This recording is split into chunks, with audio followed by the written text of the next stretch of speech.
Hey everyone, welcome to Steadfast Care Planning, where we plan for care to live well. I'm Kelly Augspurger, long-term care insurance specialist and your guide. With me today is Adria Rosebrock, certified financial planner and director of wealth management operations and training at Hamilton Capital. Welcome, Adria. Thanks for being here. Hi, Kelly. Thanks for having me. Today, we are going to be talking about Social Security, a very big topic when it comes to retirement planning and a really big piece of the puzzle that needs to be addressed. So, Adria, I'm so glad you're here to walk us through this since you are an expert in this area. Can we jump right in? Absolutely. Let's get started. Okay, cool. So first off, give us a brief overview of what Social Security is and how people can qualify for these benefits. Yeah, so big picture, Social Security is a government program that was designed to provide financial security for Americans. While most of us think of it just for retirement benefits, it also does provide financial benefits to those who are sick and unable to work, and also to those who lose family members. But as you mentioned today, we're really going to be focusing in on those folks who are retired, who are age 62 or over. Right. Okay. Good big picture. When might it make sense to claim benefits at different ages? We're going to talk about a couple different ages, Adria, and I know there are a lot of variables here. So we just probably want to preface this by saying Adria is not offering specific recommendations for you, the listener, right? I mean, these are generalizations. You do need to consider lots of different things within your own plan. So what she's going to be advising on is going to be very specific to each individual. Is there anything you want to add to that, Adria? Absolutely. It's, the media, there's so much information out there. And really what we want to encourage every person is to really look at what's unique to their situation and work with a professional that can understand their whole holistic view. What's right for you might not be what's right for your neighbor or your coworker. And so really focusing in on the best plan for yourself. Right. Okay, perfect. But when we do consider taking benefits at different ages, and tell us, Adria, when can you start taking benefits and what's the latest you can start taking benefits? Yeah, great question. So the earliest that one can start taking retirement benefits is age 62. And retirees have the ability to delay taking that benefit all the way to age 70. Now, the government's not going to make you take it at age 70, but there's no benefit to delaying beyond that. What really happens in between that is if you start at age 62, you get a little bit less benefit. Theoretically, you get that for a longer period of time. And then for those people who wait until age 70, they're going to get a higher benefit because theoretically they should get that for a shorter period of time. Makes sense. So for those that do want to take benefits at age 62, when might it make sense to do that? Great question. So those who want to start at age 62, one of the first things we want to think about are what are the other resources that you have? Taking it just for the sake of taking it is probably not the right decision. First thing we're going to think about as an advisor is, do you have earned income? Are you still working? And if you are, we're likely going to suggest is that you delay that benefit beyond age 62. Okay. The reason being is there is a penalty if you start that benefit at age 62. It's a reduction in benefit, but Social Security also says, do you have earned income? And if you do, and it's over $22,320 in 2024, you're actually going to start to reduce your benefit. For example, maybe someone, if you're earning $50,000, most of your Social Security benefit would be eliminated. So that's one of the biggest factors we look at is, do you have earned income or not? Mm-hmm. Now, if you don't, a reason why it might make sense for you to go ahead and start that benefit at age 62, that means you likely no longer have any guaranteed sources of income coming in. The days of pensions are behind us. And so you're looking at living off of that 401k, those IRAs, all those investments that you've worked really long and hard for. And so starting Social Security at age 62 can be a nice way to supplement taking some of those withdrawals out of those other assets that you save, and can help to reduce those withdrawal rates, which we think about as being very important as financial advisors, and provide that baseline steady income for you. Another reason sometimes that we suggest that someone might want to start at age 62 is if they meet that I don't have earned income anymore marker, or their earned income is low, then we might want to think about is, are there other people in their household that could qualify for a benefit on their record? An example of that would be maybe they have a high school child that's under age 18 or 19. Well, that child would then also receive a benefit equal to 50% of their full retirement age amount. So this can be a huge change in the household's finances by being able to start that benefit early. Can answer a lot of questions like, how do we pay for college, or how do we pay for groceries even? Right. Yeah, just the basics. Okay. The Steadfast Care Planning podcast is sponsored by the Certification for Long-Term Care, CLTC, an in-depth training program that gives financial advisors the education and tools they need to discuss extended care planning with their clients. Look for the CLTC designation when choosing an advisor. If you're looking to become a CLTC, enroll in their masterclass and enter Kelly in the coupon code field for $200 off.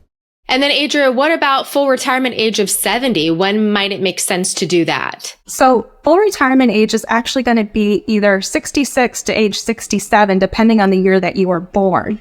Okay. For most folks now, if you're born after 1960 or later, your full retirement age is going to be 67. And that's an important age when you're talking about Social Security benefit. Everything's going to be based around your full retirement age amount. That's kind of your baseline benefit that you'll receive from Social Security without a penalty. There'll be no reduction in benefit, but you also don't get a bonus benefit at that point in time. But that's where all calculations are going to be based around, is that full retirement age. Okay. And so when we think about that, full retirement age is kind of a trigger where some of the earnings limit goes away. So this is a time when maybe you are still working, but you still need additional income. You could start your Social Security benefit and you don't have that earnings limitation of $22,320 anymore.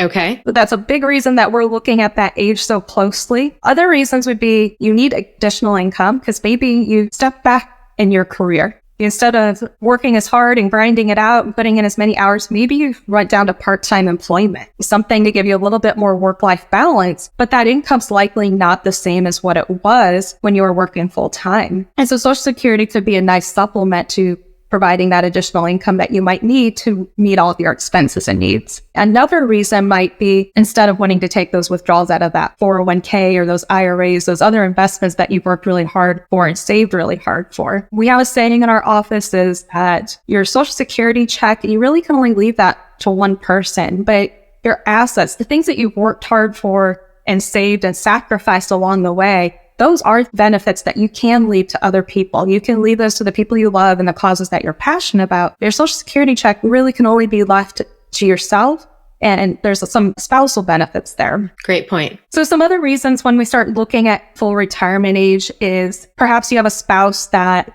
has worked or hasn't worked as much as you. They might be eligible for a spousal benefit on your record. They'll be able to half of your full retirement age amount if they're full retirement age also.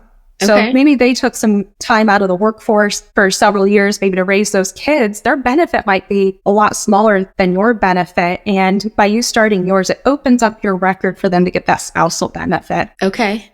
And then similarly, we think about children. Maybe you have children that are age 18 or 19 or under that age and still in high school. This could be an excellent opportunity to start benefits for yourself. And again, it will provide that 50% benefit to your child. Opens up a lot of possibilities, again, for whether we need to pay for college education or just pay for groceries. And then another thing that we look at when we think about maybe a full retirement age is if you potentially have a child that was permanently disabled prior to age 22, they also would be eligible for a benefit on your record.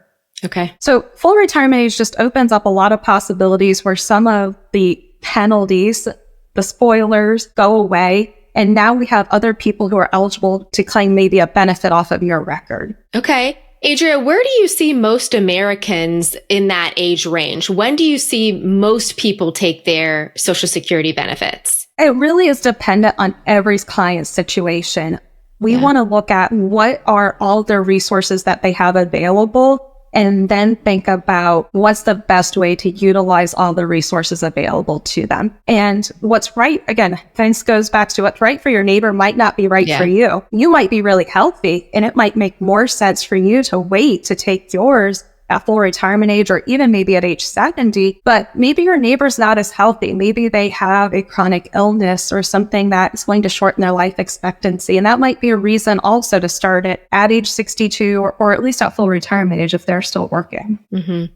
So many variables to consider: health and wealth and family situation, right? Who's in your household? Who are you responsible for? What do you have in your finances and how healthy are you? These are all things that we need to consider when taking the Social Security benefits. So you said income spoilers, Adria. So those are penalties, right? What are some Social Security income spoilers or penalties that you're talking about? Yeah, so we've talked about that one. And the biggest one that comes into play for most Americans is going to be the earned income limit. And so that is going to be that $22,320 in 2024 if you're under full retirement age. And then that amount does go up the year that you turn full retirement age. It goes up to, let me see if I have the numbers near me, $59,520. So that could make sense. Maybe for that year, someone's retiring, they turn full retirement age in July, and they're ready to, you know what, I'm ready to retire in May. I want to enjoy the summer and get all the good weather in. They could start that benefit a little early and not have that earnings limit as low. Another one that comes up, especially for folks that are in Ohio, and that's here where we are at Hamilton Capital, are folks that maybe worked in what we call a non-covered position. So that would be someone that worked for the state of Ohio and maybe has what we call an Ohio Public Employee Retirement System pension or a state teacher retirement system pension in Ohio. Right. Those folks don't pay into Social Security. And so therefore, there are some what we call income spoilers or some penalties for them to start benefits. And one's going to be the windfall elimination provision. And that's going to alter the formula that Social Security uses to calculate their benefit and reduces that down slightly. And then the other part of that would be the government pension offset. And that's going to reduce their spousal benefit by 2/3 of their government pension. So there's things to be really aware of. Ohio is one of the states that has that. Other states that have that include California, Connecticut, Illinois, Maine, Massachusetts, and Texas are other states that have those non-covered pensions. And then some of the folks that were employed by the federal government prior to 1983, they might be on the old, what we call the civil service retirement system. And they also didn't pay into Social Security. So just things to be really mindful of. There's nothing worse than expecting something and then not receiving it. Oh my goodness, right? That would be a complete shocker. You think you're going to get X amount of dollars in retirement, and lo and behold, you've got this penalty over here that you had no idea about, which is why it's really important to work with a financial professional to really help guide you through this process and understand what you're eligible for and what you're not, and really working through all the details, right? Absolutely.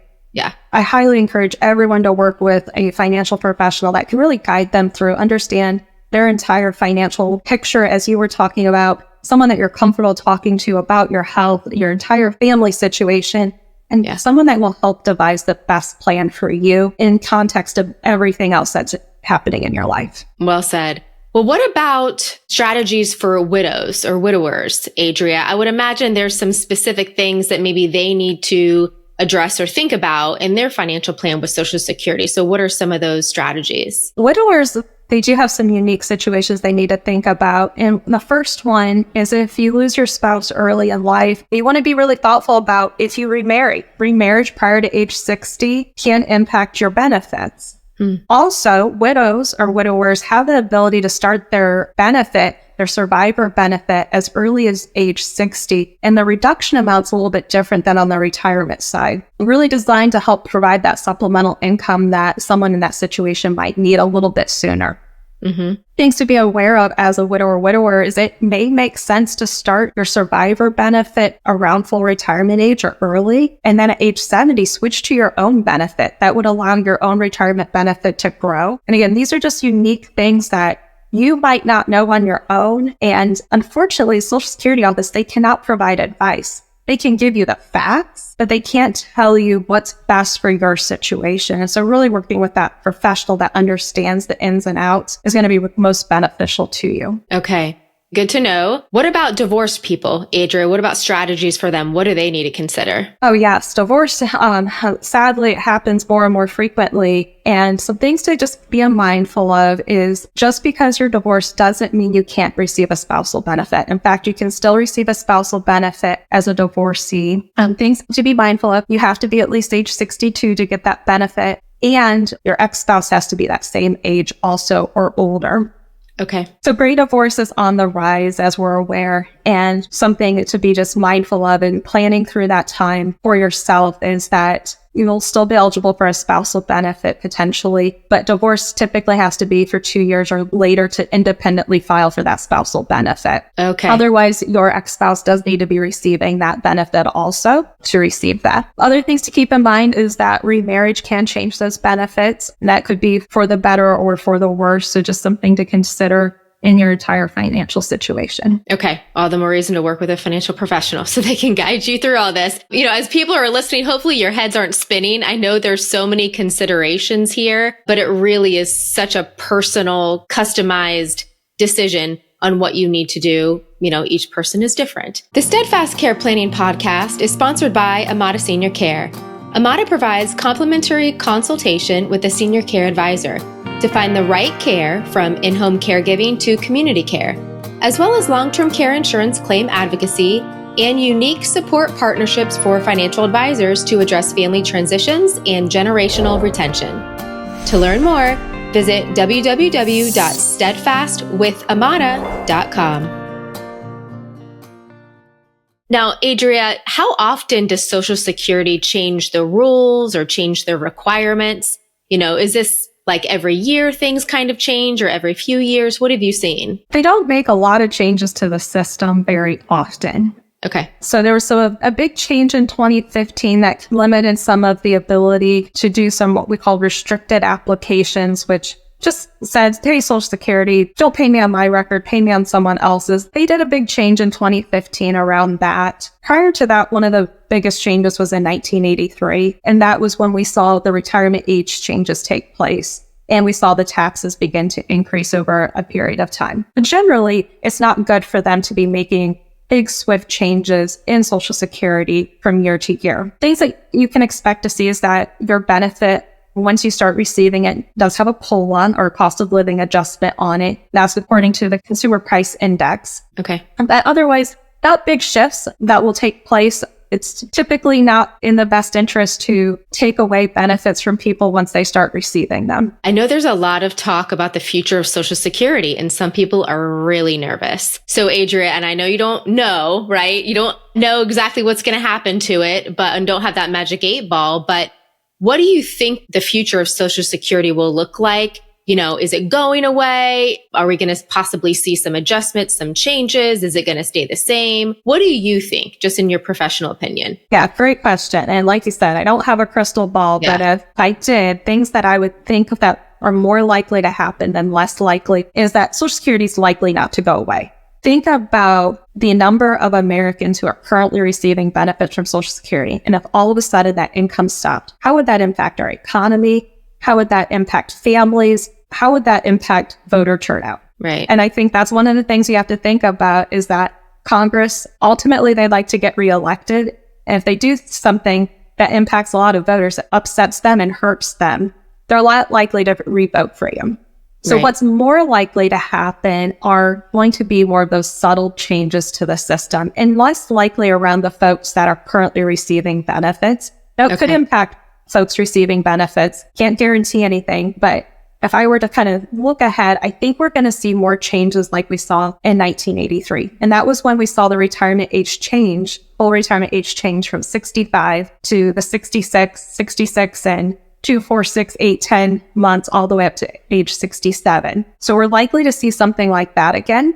Okay. Other things that we might see are maybe an increase in taxes or the wage base that we pay taxes, Social Security taxes on, or we could see as a modification in how benefits are calculated. But most likely, we're not going to see a major shift in that benefits would go completely away. And like you said, it's on the minds of Americans. It's in the media. It's in the news all the time. Even if no action is taken right now, I do want to point out that Social Security can still pay out 83% of promised benefits, which I realize no one wants a 17% pay cut. Right. But again, the likeliness of it going completely away, pretty unlikely.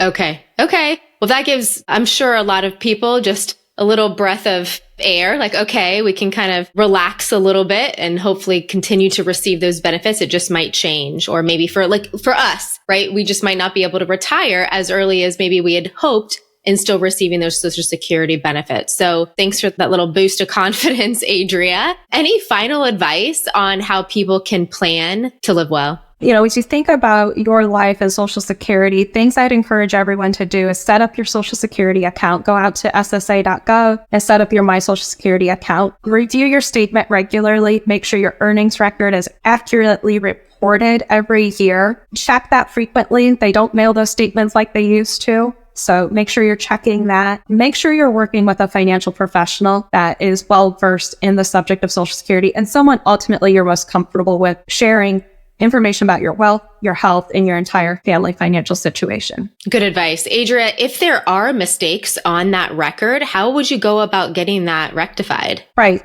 There's not as likely to be mistakes on those records anymore, given how electronically we file information with employers.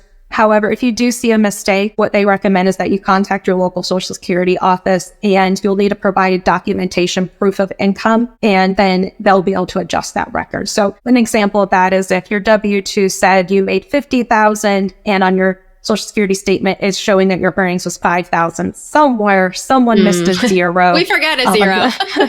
We want to make sure that gets fixed because that would impact then your projected retirement benefit. Okay, very good. Well, Adria, where can people find out more information about you and Hamilton Capital and how you help people? So information can be found on our website at hamiltoncapital.com. And then you can also follow us on LinkedIn. And you can personally follow me on LinkedIn on our team bio page. Well, Adria, thank you so much for your time and your expertise today. Really appreciate having you on to talk about Social Security and get into some of the nitty gritty. If you do have any questions, please feel free to reach out to Hamilton Capital or Adria, and hopefully she can kind of point you in the right direction. Again, thanks so much, Adria. Have a great day. Thank you, Kelly.